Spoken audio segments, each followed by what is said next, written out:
राजा परीक्षित ने इतनी कथा सुनकर सुखदेव जी से विनम्र निवेदन किया, हे महाराज, आपने तीसरे स्कंद में कहा है कि स्वयं मनु के पुत्र प्रियव्रत ने नारद जी के उपदेश से बाल्य अवस्था में ही विरक्त होकर वन में जाकर परमेश्वर का तप किया था, फिर ग्रस्त होकर राज्य भोगने लगे और उसके उपरांत मुक्त पदवी पाई। हे ब्रह्ममूर्ति, ज्ञान प्राप्त होने पर फिर क्यों गृहस्थी में फंसे? जब यह मनुष्य संसारी मोह में फंसा रहकर स्त्री, पुत्र, धन को अपना जानता है, तब वह ज्ञानी नहीं हुआ और ज्ञान प्राप्त होने के बाद इस संसारी माया से छूट जाती है और फिर जानबूझकर क्यों मोह माया जाल में फंसेगा? यह मेरा भ्रम छुड़वा दीजिए कि जिसको एक बार परमात्मा का ज्ञान हो गया, जो माया से निकल गया, वो माया में दोबारा क्यों फंसा, इसके बारे में मेरे को थोड़ा बताइए। सुखदेव जी ने हरिचरणों का ध्यान करके कहा, हे राजन, तुमने बहुत अच्छी बात पूछी है। उसका हल इस प्रकार है कि राजा प्रियव्रत ज्ञानी होने पर भी पिछले जन्म के संस्कार से प्रत्यक्ष में राजकाज करता रहा। वह गृहस्थ आश्रम से विरक्त रहता था, राज्य, धन व पुत्र आदि के मोह में नहीं फंसा था। कुछ दिनों के उपरांत राजगद्दी छोड़कर परमेश्वर के ध्यान में लीन होने के लिए चला गया।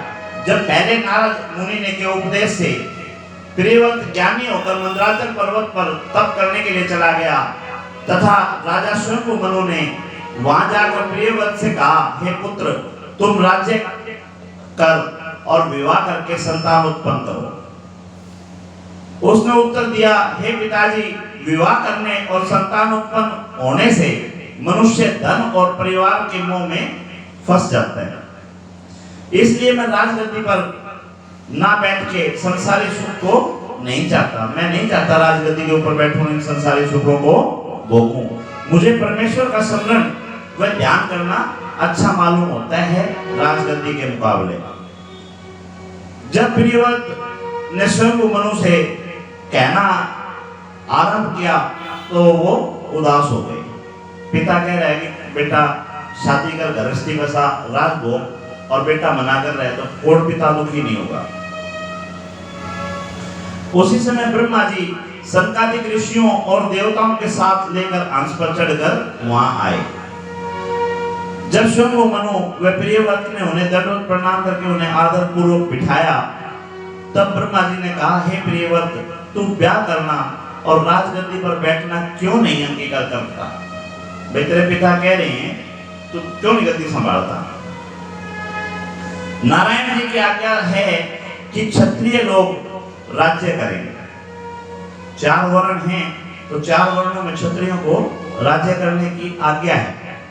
जब शास्त्र कहते हैं कि तू राज्य कर, तेरे पिता कह रहे हैं तू राज्य कर, तो तू तेरे पिता का आदेश क्यों नहीं मान रहा?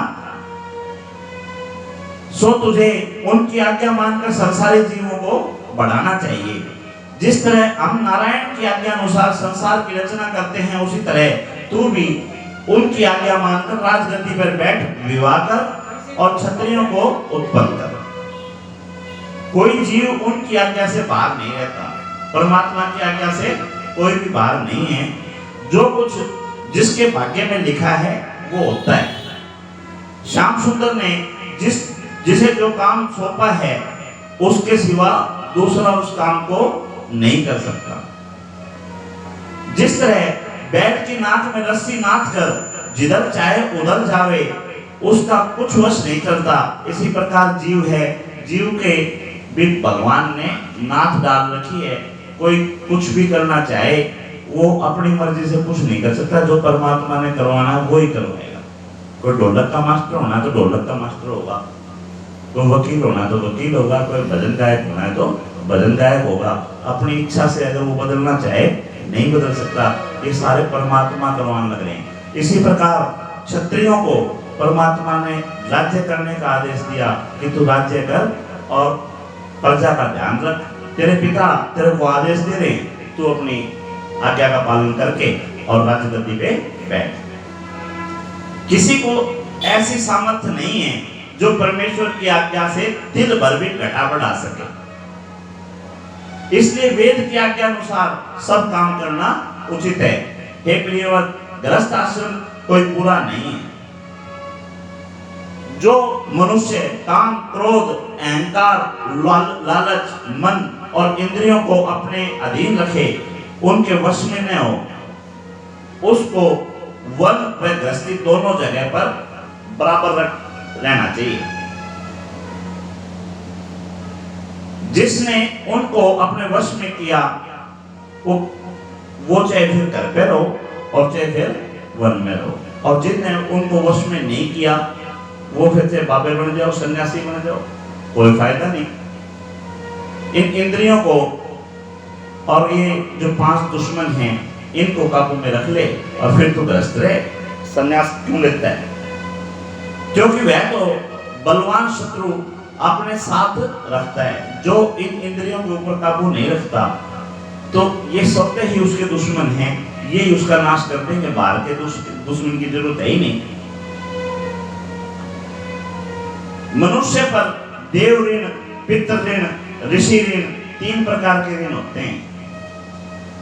जब तक इन तीनों से वो ऋण नहीं हो जाता, विरक्त नहीं हो जाता, जब मनुष्य संसारी सुख भोगकर उसका स्वाद देख लेता है, तब फिर उस सुख की वह चाहना नहीं लगता। जिस आदमी ने राज भोगा ही नहीं, और वो लोग कहते मैं तो राज छोड़ दिया, मैं तो राज का लोभ ही नहीं, तो क्या वो त्याग है? त्याग तो वो है जिस चीज का आपने भोग किया है और उसको भोगने के बाद आपने ये कहा कि ना भाई, इसका मेरे जीवन में कोई काम नहीं। और जो भोग के त्याग करेगा वो दोबारा उस चीज में नहीं फंसेगा, और जिसने नहीं भोगा उसका तो जाने अनजाने मन में यूं रहेगा, पता नहीं क्या विशेष चीज छोड़ दी मैंने। सो तुम पहले राज्य करके फिर वैराग्य धारण करना। उन्होंने बोला पहले राज कर, बाद में फिर भगवान का नाम लिए, अंतिम समय जब आए, जब अपना भगवान का नाम लेना। जब इस तरह समझाने पर प्रियव्रत ने विवाह करना और राजगद्दी पर बैठना अंगीकार कर लिया, तब ब्रह्मा जी और स्वयं मनु ने बड़े हर्ष के साथ प्रियव्रत को महिषवतीपुरी में लाकर राजगद्दी पर बिठा दिया। सुखदेव जी ने कहा, हे परीक्षित, इस प्रकार प्रियव्रत राज सिंहासन पर बैठकर हरि चरणों में ध्यान लगाकर राज्य करने लगा। तब उसने अपना विवाह विश्वकर्मा की बेटी बृहस्पति से किया। तब उस स्त्री ने अग्निद्र आदि 10 बेटे और यशवती नाम की कन्या उत्पन्न हुई। उनमें 3 पुत्र बाल्यवती हुए। वेद पढ़कर परमहंसों का सत्संग करने लगे। शांतनी नाम की दूसरी स्त्री हुई, जिसे देवताओं ने लाकर राजा प्रियव्रत को ब्याह दिया। 3 बेटे उत्तम, तामस और रेवत उत्पन्न हुए। 14 मनवंतरों में उनकी गिनती हुई। प्रियव्रत ने हजारों वर्ष तक धर्म के साथ प्रजा का पालन करके राज्य किया और प्रजा को पुत्र के समान सुख दिया। हरि इच्छा से उसकी इंद्रियां कभी भी पराक्रम से हीन नहीं हुई। कुछ दिनों के उपरांत राजा ने विचार किया कि सूर्य का रथ 8 पैर चलते रहने से दिन और रात्रि होती है। सुमेरु पर्वत की ओट में रथ जाने से रात्रि हो जाती है। सो रात्रि की संध्या पूजा, तर्पण, तप तथा दान आदि शुभ कार्यों में विघ्न होता है। अंधियारा में कुकर्म होते हैं। चोर, उचक्के, दारूखोरे, नशेबाज सारे अंधेरे का एक फायदा उठाओ। तो इसलिए हमारे राज्य में 8 पैर दिन के समान प्रकाश बना रहना चाहिए। राजा के दिमाग में आई भाई अंधेरा नहीं होना चाहिए, अंधेरे में तो सारे उल्टे काम हो। रात्रि न होती तो अच्छा होता, यह विचार करके राजा प्रियव्रत ने 1 पहिए का ऐसा रथ सूर्य के समान तैयार करवाया, जिस रथ के प्रकाश से 8 पैर राज्य में उजियाला रहने लगा। रात्रि कभी न हो। प्रियव्रत बड़ा प्रतापी था। वह 8 पैर नारायण जी के चरणों में चित्त लगाए रखता था। जब उस रथ पर बैठकर उसे 7 बार पृथ्वी, 7 समुद्र और 7 द्वीप हो गए।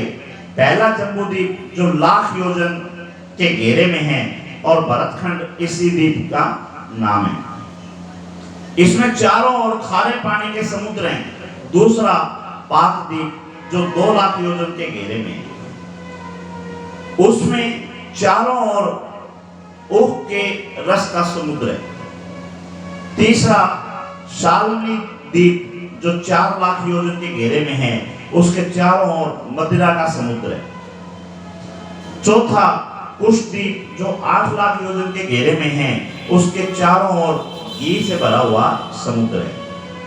पांचवा क्रौंच द्वीप जो 16 लाख योजन से के घेरे में है, उसके चारों तरफ दूध का समुद्र है। छठा शाक द्वीप जो 32 लाख योजन के घेरे में है, उसके चारों दिशा में मट्ठे का समुद्र है। सातवां पुष्कर द्वीप जो 64 लाख योजन के घेरे में है, उसके चौगिर्द मीठे पानी का समुद्र भरा हुआ है। राजा प्रियव्रत ने एक एक द्वीप का राज्य अपने बेटों को बांट दिया और यशोदी नाम की एक अपनी कन्या का विवाह शुक्राचार्य के साथ कर दिया, जिसके पेट से देवयानी उत्पन्न हुई। जब उसके राज्य में रात्रि होना बंद हो गई, तब स्वयं मनु और ब्रह्मा ने प्रियव्रत को समझाया कि जो बात परमेश्वर की इच्छा से होती है उसको मिटना नहीं चाहिए। परमात्मा ने जब दिन और रात बनाए हैं, तो तेरे को अधिकार नहीं है कि तू रात हटा के दिन करे। तब उन्होंने रथ को फिरना बंद कर दिया। इतनी कथा कहकर सुखदेव जी बोले, हे परीक्षित, इन 7 द्वीपों का राजा प्रियव्रत था, सो उसने इतने बड़े राज्य को झूठा समझकर एक दिन अपनी स्त्री वैष्मति से कहा कि एक इतिहास हम कहते हैं, सुनो। एक अज्ञानी दरिद्र बालक अपने घर से निकलकर किसी ऋषि के स्थान पर गया। उस ऋषि ने दया करके उस बालक को ऐसी विद्या पढ़ाई कि उसे दिव्य दृष्टि प्राप्त हो गई। वह पृथ्वी का गड़ा हुआ धन और 100 कोस योजन की चीजें देखने का सामर्थ्य रखता था। कुछ दिनों के उपरांत उस बालक के माता पिता उसको ढूंढते हुए उसके पास पहुंच गए। जब वे उसे पकड़कर घर ले जाने लगे, तब उसने सोचा कि घर जाने से मेरा यह गुण मैं भूल जाऊंगा। जो मैंने शक्ति प्राप्त करी, घर जाने से हो सकता है मेरे पास छूट जाए। इसलिए वह अपने घर नहीं जाता था और माता पिता के ने हट से घर पर लाकर उसका विवाह कर दिया। वह लड़का उस विद्या को भूल गया। गरीब तो था ही, बोझा उठाकर अपना पेट पालने लगा। इतने कथा सुनकर वैष्मति बोली कि वह ऐसे गुण को छोड़कर गृहस्थी के जाल में क्यों फंसा, जब उसके पास ऐसा गुण था कि वो गड़ा हुआ धन खोज सकता था, 100 कोस दूर तक का देख सकता था, तो इतनी बड़ी चीज छोड़ के वो गृहस्थी में क्यों फंस गया। प्रियव्रत ने कहा, वही हाल हमारा भी है, हम भी तो उससे में फंस रहे हैं। ये सारी चीज हमारे पास होते हुए भी हम ऐसे गृहस्थी में फंस गए। नारद मुनि का बताया हुआ ज्ञान छोड़कर हम संसारी जाल में फंस गए। यह वचन सुनते ही वैष्मति बोली कि महाराज अब विरक्त होना चाहिए। प्रियव्रत ने स्त्री की बात सुनकर राज्य अपने बेटों को बांट दिया। तो बात तो ठीक है, अपने परमात्मा का भजन करना है, बुढ़ापा आ गया, ये अपने बालकां दे राज देखे अपने जाओ भगवान का भजन करा और स्त्री समेत वन में जाकर हरि का भजन करते हुए अपने जीवन से मुक्ति पा ली।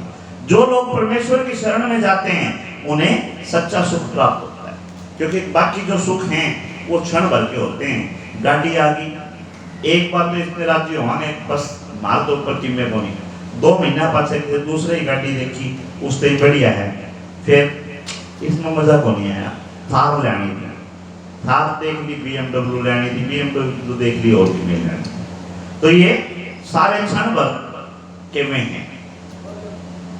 सुखदेव जी ने कहा, हे परीक्षित, जब प्रियव्रत वन में तप करने के लिए चले गए तो उन्होंने अपने बेटे अग्निग्र को राजगद्दी पर बिठाकर विचार किया कि परमेश्वर का तप करने व स्मरण करके पीछे से विवाह करें, जिससे संतान धर्मात्मा उत्पन्न हो। पहले भगवान का भजन करूं, उसके बाद में संतान उत्पन्न करूं ताकि धर्मात्मा हो। वेद व शास्त्र में भी ऐसा ही लिखा है कि 24 वर्ष की अवस्था तक स्त्री का संग नहीं करना चाहिए। स्टार्टिंग जो है हमारी 120 साल की आयु मानी जाती थी, तो उस हिसाब से 24 साल ब्रह्मचारी के होते थे। अब आज उल्टा हो रहा है, आज हमारी आयु 120 से घटकर 60-70 पर आ गई और 30 साल 35 साल तक बालक ब्याह नहीं करते।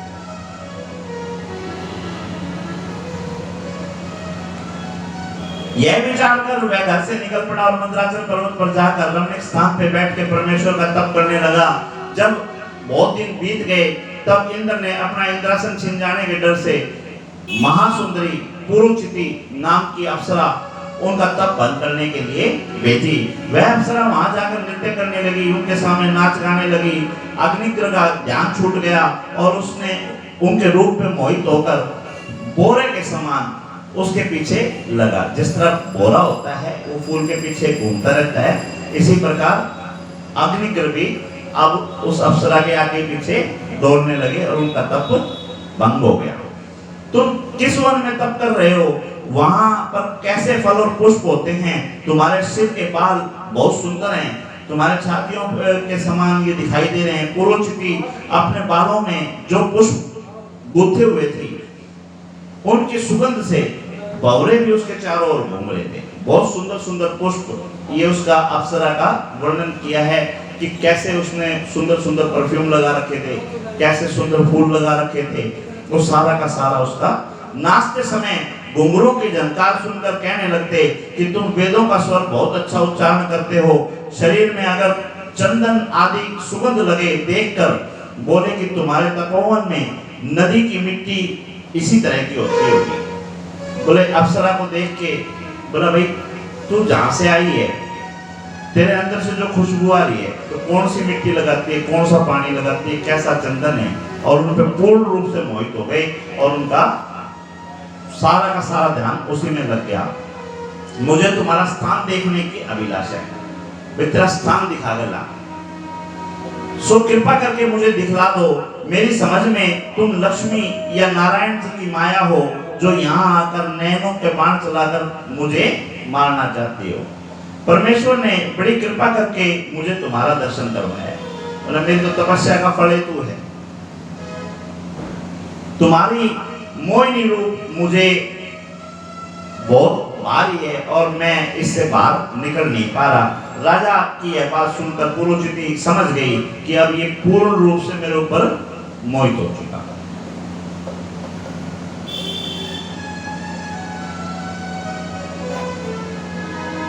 यहाँ पहाड़ पर मैं तुम्हारे साथ नहीं रह सकती, ऐसा उसने पुरुचिति अप्सरा ने कह दिया। भाई मैं सारे सुख साधन भोगने वाली हूँ और तू यहाँ पे पहाड़ों पे बैठा है तो मैं तेरे साथ यहाँ पे पहाड़ों पे नहीं रह सकती। अगर मेरा साथ चाहिए तो ये पहाड़ छोड़ने पड़ेंगे, यहाँ से छोड़ के चल। यह वचन सुनते ही राजा परमेश्वर का तप और ध्यान छोड़कर अप्सरा के साथ राजमंदिर में चले गए और उनके संग विवाहाचार्य 10,000 वर्ष तक भोग विलास करते रहे और राजकाज में धर्मपूर्वक करते रहे। राजा के नाभि और इलावत आदि 9 बेटे पूर्वजित अप्सरा के से उत्पन्न हुए और जन्मते ही उनकी माता का आशीर्वाद और तरुण तेजपाल व बलवान हुए। पुरुचिति उनका विवाह करके इंद्रलोक को चली गई और राजा ने जम्बूद्वीप के 9 भाग करके एक एक भाग अपने 9 बेटों को सौंप दिए। फिर वन में जाके परमेश्वर का भजन करने लगे और वहां पे जाके परमेश्वर को प्राप्त कर दिया। सुखदेव जी बोले, हे परीक्षित, राजा अग्निग्र वन में तप करने के लिए चले गए और राजा नाभि आदि उनके 9 बेटे अपने अपने खंड में धर्मपूर्वक राज्य चलाने लगे। कुछ दिनों के उपरांत बड़े बेटे राजा नाभि ने अपनी स्त्री मेरु देवी के साथ संतान की और इच्छा में से वन में जाकर बहुत दिनों तक परमेश्वर का तप किया। फिर रानी समेत अपने घर आकर ब्राह्मणों और ऋषियों को बुलाकर यज्ञ आदि करवाए। जब यज्ञ अच्छी प्रकार से संपन्न हुआ तब नारायण जी की सांवली सूरत मोहिनी मूर्त ने शंख चक्र गदा व पद्म धारण किए, किरीट मुकुट कुंडल वैजंती माला पहने, ताप हारिणी चितवन मंद मंद मुस्कुराते हुए अग्निकुंड से निकलकर अपना दर्शन दिया। उन्हें देखते ही राजा नाभि और ऋषि आदि जितने भी मनुष्य यज्ञशाला में बैठे हुए थे दंडवत करके उनको प्रणाम करने लगे। देवताओं ने आकाश से उन पर पुष्प वर्षा की, राजा ने हाथ जोड़कर विनय पूर्वक कहा, हे त्रिलोकीनाथ, आपने मुझ गरीब की इच्छा पूर्ण करने के लिए दयालु होकर मुझे दर्शन दिए हैं। किसकी ऐसी सामर्थ्य है कि जो आपकी महिमा का वर्णन कर सके? हरि चरणों में भक्ति करने वाले को चारों पदार्थ मिल जाते हैं। मुझे ऐसा वरदान दीजिए कि आपके समान ही मुझे पुत्र प्राप्त हो। यह वचन सुनते ही यज्ञ भगवान प्रसन्न होकर बोले, हे राजन, तुमने मेरे समान पुत्र होने की चाह रखकर तब वह यज्ञ किया है, सो हम तेरे घर अवतार लेंगे। यह कहकर भगवान बैकुंठ को पधारे। राजा ने ब्राह्मणों ऋषियों को दक्षिणा दी और जैसे यज्ञ का प्रसाद और मेरु देवी को खिलाया, वैसे ही उनको गर्भ ठहर गया। तब ब्रह्मा जी देवताओं समेत गर्भ की स्तुति करने के लिए राज मंदिर में आकर प्रस्तुत हुए। हे राजन, तेरा भाग्य उदय हुआ। आदि पुरुष भगवान तेरे यहाँ पुत्र रूप में अवतार लेंगे। ब्रह्मादि सब देवता गर्भ स्तुति करने लगे और अपने अपने लोक को चले गए। 10वें महीने परब्रह्म परमेश्वर ने रानी के गर्भ से अवतार लिया। अपनी सांवली सूरत, चतुर्भुजी मूरत, किरीट, कुंडल, मुकुट साजे, नवरत्न भुजबंद, वनमाला विराजे, कौस्तुभ मणि वैजंती माला डाले। राजा नाभि व मेरु देवी के दर्शन हुए। वे दोनों प्रसन्न होकर दंडवत करके उनकी स्तुति करने लगे। देवताओं ने अपने अपने विमान पर बैठकर आकाश में उन पर पुष्प बरसाए। अप्सराएं नृत्य करने लगी और गंधर्वों का गान शुरू हो गया। ब्रह्मा ने आकर उनका नाम ऋषभ देव रखा। जब ब्रह्मादि देवता दंडवत करके स्तुति करके अंतर ध्यान हो गए, तब परमेश्वर बालक के रूप में रोने लगे। सुखदेव जी बोले, हे राजन, आदि पुरुष भगवान ने राजा नाभि के यहाँ जन्म लिया।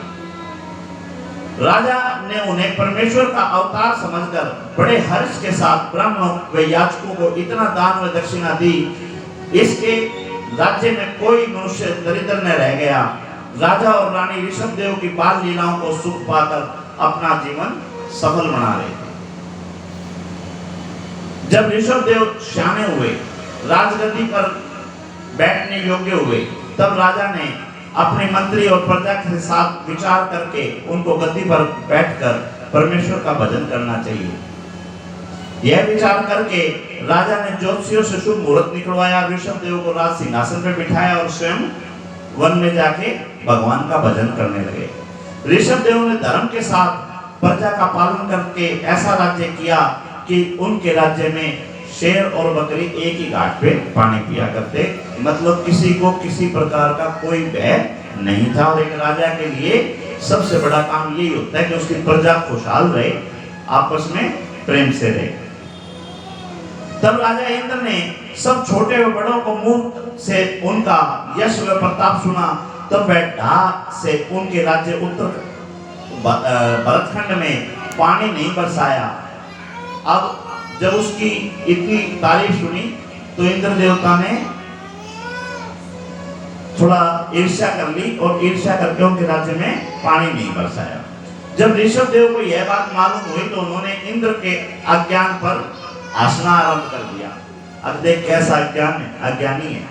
परमात्मा की जो माया है, काम तो वो ही होने हैं। ये बिना काम में जबरदस्ती अपना टांग डालने लग रहा है, मैं इस राज्य में पानी नहीं करूंगा। अपने योग बल से ऐसा कर दिया कि उसके राज्य में जिस समय प्रजा चाहती उस समय नारायण जी की कृपा से जल वर्षा शुरू हो जाती। बैठे रहे इंद्र।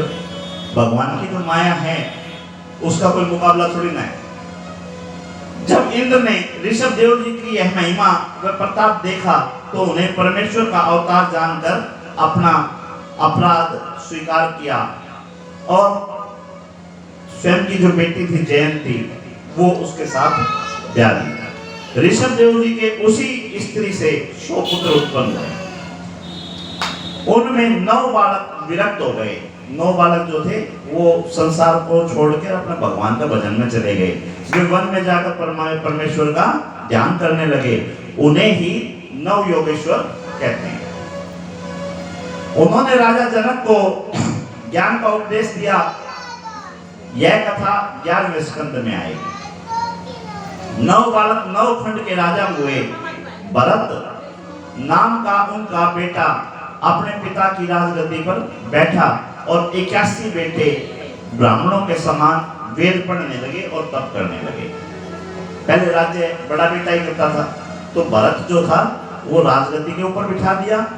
9 अपना परमात्मा के भजन में लग गए और बाकी जो 81 बचे थे वे जैसे पंडित अपना पूजा पाठ करते हैं, कर्म कांड करते हैं, उनमें अपना शामिल हो गए। एक समय ऋषभ देव जी ने जब प्रजा के को यज्ञ में बैठाकर अपने पुत्रों के सामने ज्ञान उपदेश दिया, हे पुत्रों, संसार में जितने भी जीव जड़ व चैतन्य देख रहे हो उन सब का नाश होगा। भागवत कथा में भी मैंने आपको कहा कि 7 दिन आप कुछ भी सुनो, सारी चीजें भूल जियो, कोई आपत्ति नहीं, कुछ याद रखने की जरूरत नहीं। सिर्फ याद रखना है तो क्या रखना है कि जब ब्रह्मा जी को परमात्मा ने आकाशवाणी की तो ये कहा था कि जब इस संसार में कुछ भी नहीं था तो मैं था, और ये संसार जब बनेगा तो इसके कण कण में भी मैं ही विद्यमान रहूंगा, और जब ये संसार में प्रलय आ जाएगी तो भी मैं ही रहूंगा, यानी मेरे सिवा सब कुछ नाशवान है। यही बात अब ऋषभ देव जी ने अपने बच्चों को समझा दी कि बेटा, हम संपूर्ण पृथ्वी के मालिक को सारे 9 खंड धाती दे रखे हैं, लेकिन इस बात का ध्यान रखना कि साथ कुछ नहीं जाना, सब कुछ यहीं रह जाना है, पट्टियां बदल जाएंगी। कहते हमारा बाबा शिवलाल के नाम से घर के आगे तख्ती लागती होगी, फिर हमारे बाबा बसेश्वर लाल के नाम से लगन लगी, फिर हमारे पिताजी के नाम से लगन लगी, फिर मेरे नाम से लगन लगी, चंद दिनों बाद बेटे के नाम से लगन लग गई, यानी तख्तियां बदलती रहेंगी। ये सारी चीजें यहाँ रह जानी है, रहना नहीं तो क्या नहीं रहना, ये शरीर नहीं रहना। चाहे कितने जुगाड़ कर लियो भाई, बड़े बड़े मंत्री हो लिए, बड़े बड़े संतरी हो लिए, बड़े बड़े वैद हो लिए, बड़े बड़े योगी आचार्य हो लिए, सारे बताओ गए या नहीं गए। तो ये बात उन्होंने उनको अपने बच्चों को समझाई। केवल अविनाशी पुरुष नारायण जी स्थिर रहेंगे, सिर्फ भगवान के अलावा यहाँ कुछ नहीं रहना। उन्हीं की शक्ति शरीर में रहने से सब जीव चलते फिरते हैं। मनुष्य जब शरीर छोड़ के जाता है, या जीव जब शरीर छोड़ के जाता है, यूँ बताओ उसके हाथ टूट जाए, पैर टूट जाए, आँख टूट जाए, कि नाक टूट जाए, फिर वो चल भी नहीं सकता, हिल भी नहीं सकता, बोल भी नहीं सकता, देख भी नहीं सकता, खा भी नहीं सकता, तो क्या चला गया। तो जब तक परमात्मा की चेतना इस शरीर के अंदर है, जब तक ये शरीर काम कर रहा है, और जब ये चेतना इस शरीर से निकल जाती है तो फिर ये मिट्टी का ढेर रह जाता है और कुछ नहीं। तुम लोग उसी परमेश्वर का ध्यान हृदय में रखकर संसारी जीवों से मोह तोड़कर ज्ञानी व महात्माओं का लोगों का सत्संग करो। भाई इस गृहस्थी में, इसमें राजपाट में इतना मत उड़ो जियो कि किसे खातर, बेटे खातर दूसरे का हक मारने की कोशिश कर ली। धृतराष्ट्र है, धृतराष्ट्र को क्या जरूरत थी पांडवों का हक मार के धृतराष्ट्र अपने इनको देने की? क्या कौरवों ने दुर्योधन धृतराष्ट्र को स्वर्ग दिला दिया, या पांडवों ने उसको स्वर्ग से वापस खींच लिया? स्वर्ग नरक ये सब हमारे कर्मों के फल है, कोई दूसरा नहीं करता। हमारे कर्मों के फल हमारे को भोगने पड़ेंगे, और हम अपने बेटे के लिए, अपने भाई के लिए, अपनी पत्नी के लिए, अपने किसी प्यारे के लिए किसी के साथ, दूसरे के साथ अन्याय करते हैं, तो ये भूल जाते हैं कि यहाँ पे रहना कुछ भी नहीं, किसके लिए हम वो कर रहे हैं। तो अपना शांति से राजपाट करियो, किसी के साथ इसमें मोह में मत फंसना, और यही तुम्हारा मुक्ति का साधन है। ये ज्ञान उन्होंने दे दिया। और कुसंगति से बचियो। कुसंगति आपने देखा कि अश्वत्थामा जो ब्रह्मा जी के वंश में था, गुरु द्रोण का पुत्र था, ब्रह्म शास्त्र का ज्ञान था, ब्रह्मास्त्र का ज्ञान था, और कुसंगति में दुर्योधन की संगति में आके अपना सब कुछ नष्ट कर लिया। जब तक संसारी सुख का स्वप्न के सुख को स्वप्न के समान झूठा नहीं समझता, तब तक उसे सुख मिलना कठिन है।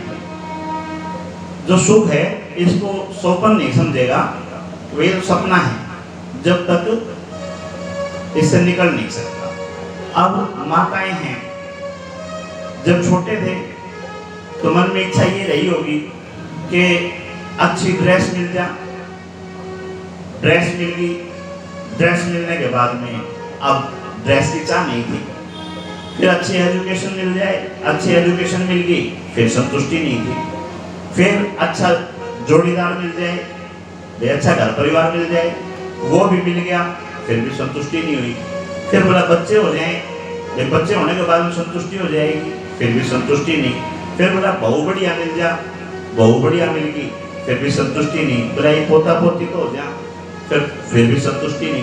कहने का मतलब ये सुख क्या है, ये सारा क्षण भंगुर है, कोई भी स्थायी नहीं है, सारे के सारे कुछ समय के लिए, जैसे सपना होता है और सपना टूटा और सुख गया। और जो ये समझ के चलेगा कि ये सुख कुछ समय के हैं, तो परमात्मा का भजन ही साथ रहना है, तो उसको फिर किसी चीज का दुख होगा ही नहीं। जगत में द्रव्य और स्त्री दो रस्सी माया रूपी है, पैसा और औरत दो माया के रूप बताए। हमारे यहाँ देसी कहावत है, जल जोरो और जमीन तीन चीज लड़ाई का कारण है, या तो धन या औरत और या फिर जमीन, ये तीन ही चीज लड़ाई का कारण है। तो यहाँ शास्त्रों में ऋषभ देव जी ने भी अपने बच्चों को जो ज्ञान दिया उसमें यही कहा कि पैसा और औरत दो माया का ही रूप है, ये माया की रस्सियां हैं जो बांधती हैं लोगों को।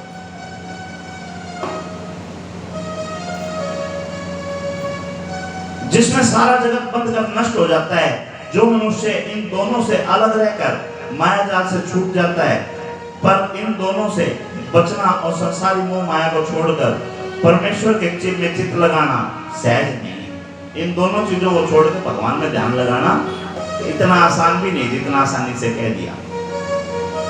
इसका एक ही उपाय है, सुनो, केवल संत व महात्माओं की संगति करो, तो इनसे बच सकते हो। क्यों वो बार बार याद दिलाते रहेंगे तो उससे बचे रहोगे? नहीं तो जिस दिन पैसा आ गया उससे दिन माया घेर लेगी। या जो बच्चे ज्ञानमान हैं उन जिस दिन सुंदर लड़की मिल गई उस दिन फिर माँ बाप न भूल जाएंगे। मेरे पिताजी कहते थे, सगाई हो गई, यार दोस्तां तक गया, ब्याह हो गया, घर क्या तक गया, और मेरा बालक हो गया तो खुद चली गया। मतलब सगाई होगी तो यार दोस्तों के पास जाना आना टाइम बंद, ब्याह हो गया तो माँ बाप के दौरे बैठना बंद, और बालक हो गए तो बाजार में खाने की चीज है वो आप इन्हें सोचेंगे या घर में ले जाऊं, बालक खा लेंगे, मतलब खुद चली गया। तो ये हमारे बुजुर्ग जो सिखा के जाते हैं इनके पास बैठना चाहिए। केवल संत और महात्माओं की संगति ही इसका बचने का उपाय है। बिना सत्संग ज्ञान नहीं मिलता, संसार झूठा जानना चाहिए और परमेश्वर के चरणों में प्रीति होनी चाहिए। साधु और महात्माओं की संगति करने से धीरे धीरे मनुष्य का मन विरक्त हो जाता है और परमेश्वर की तरफ चला जाता है। ऋषभ देव जी ने कहा, हे पुत्रों, जिन संतों और महात्माओं की संगति व सेवा करने से मोक्ष का द्वार खुलता है उनके लक्षण सुनो। कहता संत भी कैसे हो जिनका वो करोगे आप, उनका मन सदा एक सा रहना चाहिए। यानी कभी किसी संत को देखो कि फूला हंड है, कदे किसी संत ने उदास देखो तो यूं समझ लो वो संत नहीं है जिसकी आपको तलाश है। संत कैसा होना चाहिए कि स्थिति कोई भी हो वो एक जैसा रहे, ना बहुत ज्यादा प्रफुल्लित और ना ज्यादा दुखी। किसी के दुर्वचन कहने पर उनको क्रोध नहीं आता, भीतर से एक समान रहते हैं, हृदय में किसी प्रकार का कपट नहीं होता। वे हरि भक्तों से अधिक प्रीति रखते हैं और रात दिन हरि कथा कहना और सुनना उनको प्रिय होता है, वही उनको संतोष देता है। आलस्य नहीं आता और अपने घर व परिवार में अतिथि के समान रहकर केवल अपना पेट भरने के लिए और अपना प्रयोजन निकालने के लिए ही वो रहते हैं। ये संतों की संगत है जिसकी संगत करनी चाहिए। लाभ व हानि होने पर उन्हें हर्ष व चिंता नहीं होती।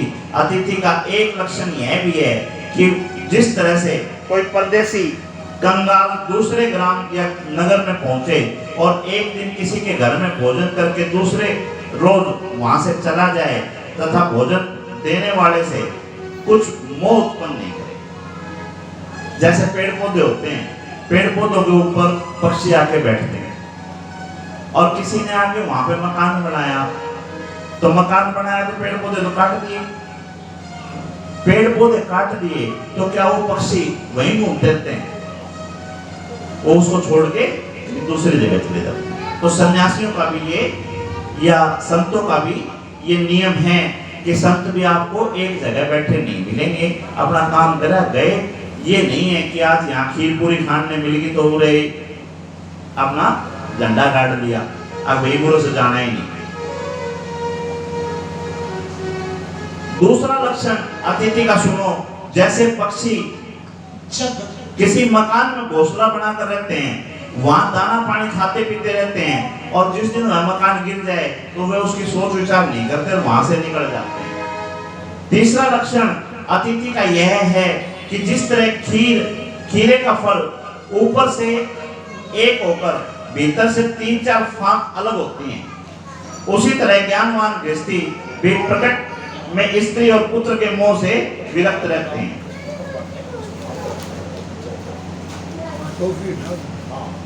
राजा परीक्षित ने इतनी कथा सुनी, हे मुनिनाथ, ऋषभ देव जी जो नारायण का अवतार थे, 8 सिद्धियों को मन में अपनी ओर खींचकर उन्हें विरक्त क्यों नहीं कर दिया?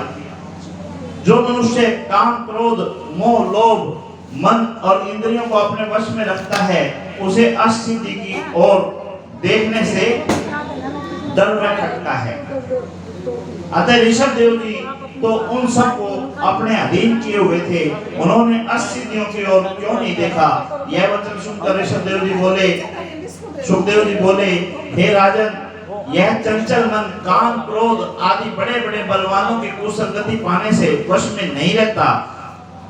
उनमें कामदेव ऐसा बली है जिसके मद से मनुष्य अंधा होकर अपना भला बुरा नहीं समझता। यही कामदेव बड़े बड़े योगियों और ऋषियों के तप में बिगड़ डालता है। चंचल मन बिजली व पारे के समान कभी एक ठिकाने पर नहीं रहता, इसलिए मन का विश्वास कभी भी नहीं करना चाहिए। मन जो है वो उड़ता रहता है, मन का ज्यादा विश्वास करना नहीं चाहिए। इसलिए जिस तरह मनचली स्त्री अपने पति को बुलाकर दूसरे पुरुष के पास चली जाती है, उसी तरह मन एवं इंद्रियां असिद्धियों का कुसंग पाने से चैतन्य होकर कुकर्म की इच्छा करते हैं। यह विचार कर ऋषभ देव जी ने उनकी ओर नहीं देखा, जिससे कामदेव को रोकना न पड़े। जड़ भरत रहने में शास्त्र के अनुसार धर्म रखने और सत्कर्म करने का प्रयोजन नहीं रखते, इसलिए बहुत मनुष्य ने ऋषभ देव जी का चरण देखकर स्नान करना व वेद पढ़ना छोड़ दिया। ऋषभ देव जी से हमारा जैन धर्म चला था, तो जैन धर्म में आप देखो जो चीजें हैं ऋषभ देव जी ने जो करी वो ये करते आ रहे हैं। भाई भोजन के लिए भी ये अग्नि नहीं जलाते, भोजन भी कोई दूसरे के घर से ही पका हुआ लेते हैं, खुद पर अर्पण की पका हुआ भोजन भी नहीं खाना चाहते। तो ये सारी वहां से चली। वे लोग जैन धर्मी कहलाए। ऋषभ देव जी भी अग्नि लगने से जलकर परम धाम को चले गए। सुखदेव जी ने कहा, है परीक्षित, ऋषभ देव जी का नाम, ऋषभ देव जी का भरत नामक बड़ा बेटा उनकी जगह राजगद्दी पे बैठा, और भरत ने भी अपने बाबा दादाओं के अनुसार राज्य किया और अंतिम समय में अपना सारा राज्य अपने बेटों को सौंप के भगवान का भजन करने के लिए वन में चले गए। जब वन में चले गए तो वहां क्या हुआ? भरत की कथा सुनी होगी आप लोगों ने, पहले नहीं सुनी, सुन लो, आपके बहुत काम की चीज है। क्यों? आप बड़ी हिम्मत करके परमात्मा ने आपको बुद्धि दी, आपको ताकत दी कि आप घर बार छोड़ के यहाँ कथा सुनने के लिए आए। छोटी बात नहीं है, घर परिवार छोड़ के कथा में आना आसान नहीं। ये परमात्मा की इच्छा होती है जब आया जाता है। राजा भरत जो इस संपूर्ण पृथ्वी के मालिक थे, उन्होंने अपना राज्य भोगा और राज्य भोग के लास्ट में अपने बच्चों को, बहुओं को दे के बोला भाई मैं अपना भगवान का भजन करूंगा, एक जंगल में जाऊंगा। सब कुछ छोड़ के जंगल में आके बैठे। जंगल में बैठे भजन कर रहे थे। उनके सामने एक गर्भवती हिरणी और उसके पीछे कुत्ते पड़े हुए थे। और भरत जी के देखते देखते हिरणी नदी पार करने के लिए छलांग लगा दी। छलांग लगाई तो हिरणी का गर्भ गिर गया, हिरणी का बच्चा नहर में पड़ गया और हिरणी झाड़ियों में फंस गई और मर गई। अब राजा भरत जो भगवान को प्राप्त करने के लिए गए हुए थे, जो भजन में लगे हुए थे, उन्होंने उठ के उस हिरण के बच्चे का अपने पास रख लिया, उसका लालन पालन शुरू कर दिया, उसको खिलाना पिलाना शुरू कर दिया। अब बच्चा जैसे जैसे बड़ा हुआ तो बच्चा हिरण जो है, राजा भरत ध्यान में बैठते और वो कभी आके हाथ चाटने लग जाता, कभी गर्दन चाटने लग जाता, कभी कमर चाटने लग जाता, कभी भूख के लिए मैं करने लग जाता। तो राजा भरत भी उसके लिए दूध की व्यवस्था करने लगे, चारे की व्यवस्था करने लगे। और ध्यान में जब बैठते तो भी भगवान का ध्यान कम रहता और ये रहता अब हिरण आएगा और मेरे हाथ चाटेगा, मेरी कमर चाटेगा। जिस प्रकार हम हैं कि मारा पोता होगा, आते क्या दादी 10 रुपये दे, बिस्कुट लेनी 50 रुपये दे, कोल्ड ड्रिंक लेनी है, खुद भी पिएगा, मन ने भी पिया होगा। तो इसी प्रकार ऋषभ देव ने, राजा भरत जो हैं, वो भी अपना भजन करते करते हिरण के बच्चे में आसक्ति ज्यादा हो गई। अब बैठते तो ध्यान के लिए, आज याद आता हिरण का बच्चा। एक दिन ऐसा आया कि हिरणों का झुंड जा रहा था। अब जब हिरण के झुंड को हिरण ने देखा तो अब वो उनके साथ ही निकल गया। अब राजा भरत जब शाम को आए आश्रम में तो आके देखा कि हिरण का बच्चा तो नहीं है। और उनकी आसक्ति इतनी हो गई कि वो उसके बिना रह ही नहीं सकते और वो बेटा बेटा करके उसी प्रकार घूमने लगे जैसे भगवान राम माता जानकी के लिए घूम रहे थे।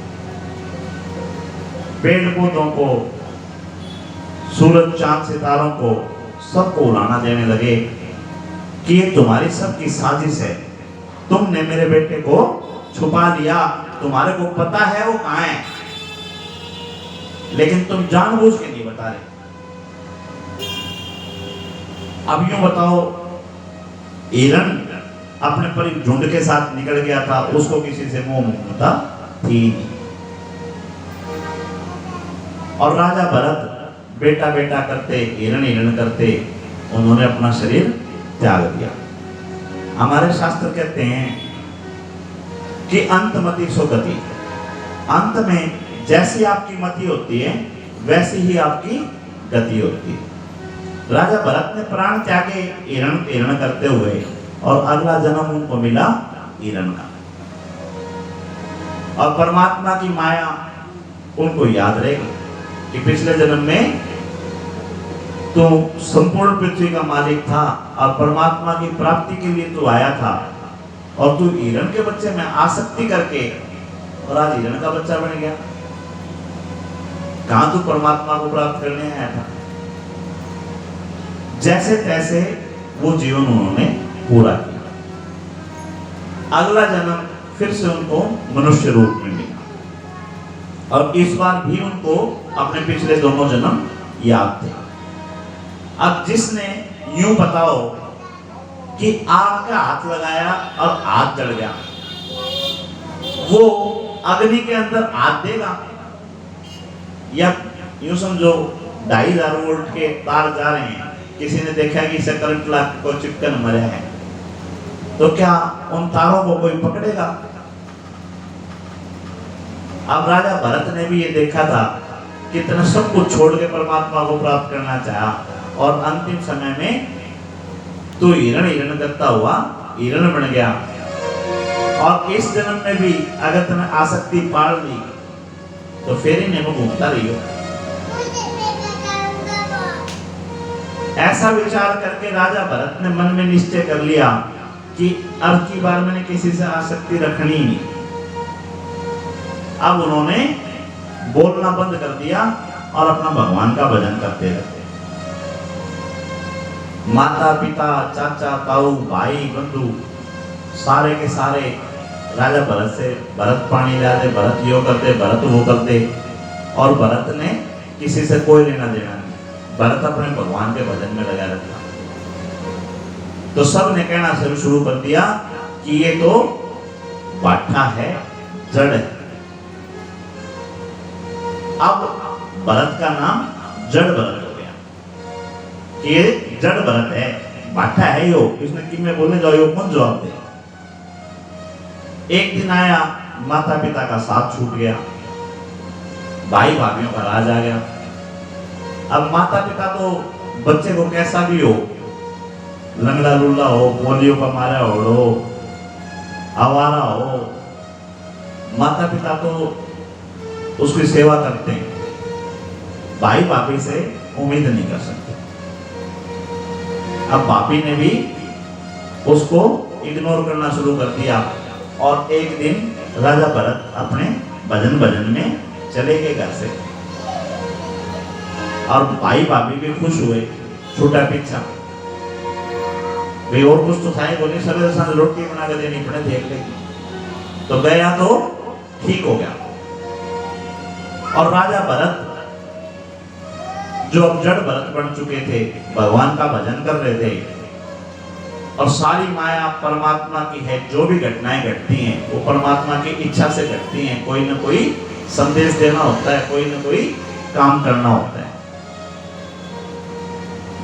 राजा रघुगण भगवान प्राप्ति के लिए अपने गुरु से मिलने जा रहे थे,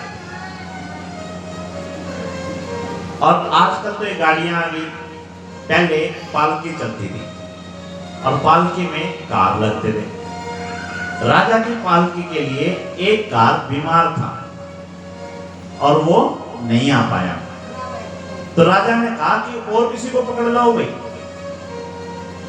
उन्होंने देखा एक अट्टा कट्टा नौजवान अपने पेड़ के नीचे शांति से बैठे और उसको पकड़ लाए।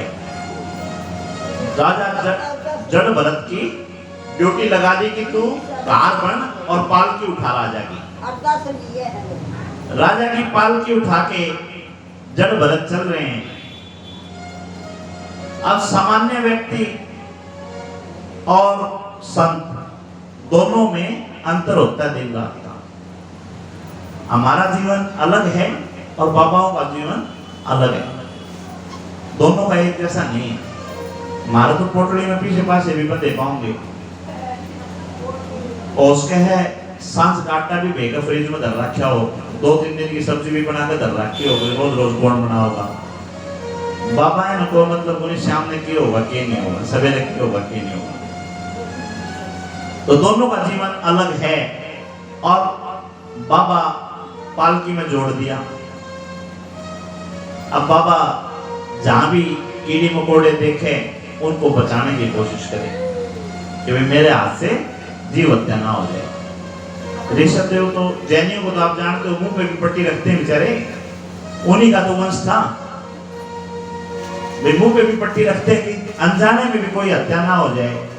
पानी भी छान के पीते हैं और अपना भोजन भी खुद नहीं बनाते। पहले नंबर तो कच्चा ही भोजन करना पसंद करते हैं। अब ऋषभ देव की ही संतान भरत और वही जड़ भरत वो भी जीवों को बचा बचा के चल रहे हैं। जब जीवों को बचा रहे हैं तो पालकी ऊपर नीचे हो रही है। राजा ऊपर से आदेश दे रहा है कि तेरे को दिखाई नहीं देता, जितना कह रहा हूं सीधा सीधा चल, नहीं तो तेरे को दंड दूंगा। और एक बार पैर के नीचे मेंढक आ गया। जब मेंढक आया तो जड़ भरत उस मेंढक को बचाने के लिए जोर से कूदे। अब जैसे ही जोर से उछले वो पालकी से राजा नीचे। अब राजा नीचे उतरते ही राजा ने तलवार निकाली और बोला तेरे समझ में नहीं आती, मैं क्या कर सकता हूं, मैं राजा हूं, मैं तेरे को मृत्यु दंड भी दे सकता हूं। अब जड़ भरत पहली बार बोले। जड़ भरत मुस्कुराए और बोले राजा तू तो एक छोटा सा देश का राजा है, मैं इस पूरी पृथ्वी का मालिक रह चुका, अब तू दंडित करेगा। इतनी बात सुनते ही रघुगण ने पैर पकड़ लिए। बोले प्रभु मैं आपका परिचय जानना चाहता हूं, आप हो कौन? आप ब्राह्मण हैं, संत हैं, ऋषि हैं, कौन हैं? और मेरे से जो अपराध हुआ मैं उसकी माफी चाहता हूं। तब जड़ भरत ने कहा कि मैं तेरे से बिल्कुल भी क्रोधित नहीं हूं। क्यों क्रोधित नहीं हूं? क्योंकि मैं इस शरीर को मेरा मानता ही नहीं, और तेरा जो बैर हुआ इस शरीर से हुआ, मेरी आत्मा से तेरा कोई लेना देना नहीं था। तो इसलिए मेरी तरफ से निश्चिंत रहे, मैं तेरे को कोई श्राप प्राप्त नहीं दे रहा। तब जड़ भरत से राजा रघुगण ने प्रार्थना की कि मुझे आप परम तत्व का ज्ञान करवाएं। जड़ भरत ने कहा कि इस संपूर्ण पृथ्वी में कण कण में जड़ और चेतन में परमात्मा विद्यमान है। जितनी भी चीजें हैं चाहे वो ईंट पत्थर ही हो, उनके अंदर भी परमात्मा का कण है। अंतर क्या है? जो जड़ है उनमें आत्मा सुप्त अवस्था में सोई हुई है, और जो चैतन्य है उनमें आत्मा चलती फिरती दिखाई देती है। नरसिंह भगवान खंबे को पाड़ के खंबे में से निकले थे।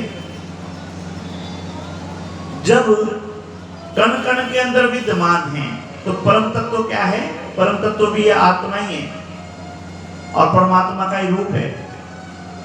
और तू कारों में और तेरे में भेद कर रहे हैं। जैसा परमात्मा तेरे अंदर है वैसा ही परमात्मा इन कारों में भी है जो उठा रहे हैं, और तू इनके ऊपर अत्याचार कर रहा है और फिर परमात्मा को प्राप्त करने की सोच भी रहा है। यानी जब तक तू सारे कण कण में परमात्मा को नहीं देख पाएगा जब तक उद्धार नहीं हो सकता। राजा रघुगण को बात समझ में आ गई और उनका धन्यवाद करके अपना राज्य अपने बेटों को सौंप के परमात्मा के भजन में चला गया और परमात्मा के भजन करते हुए परमात्मा को प्राप्त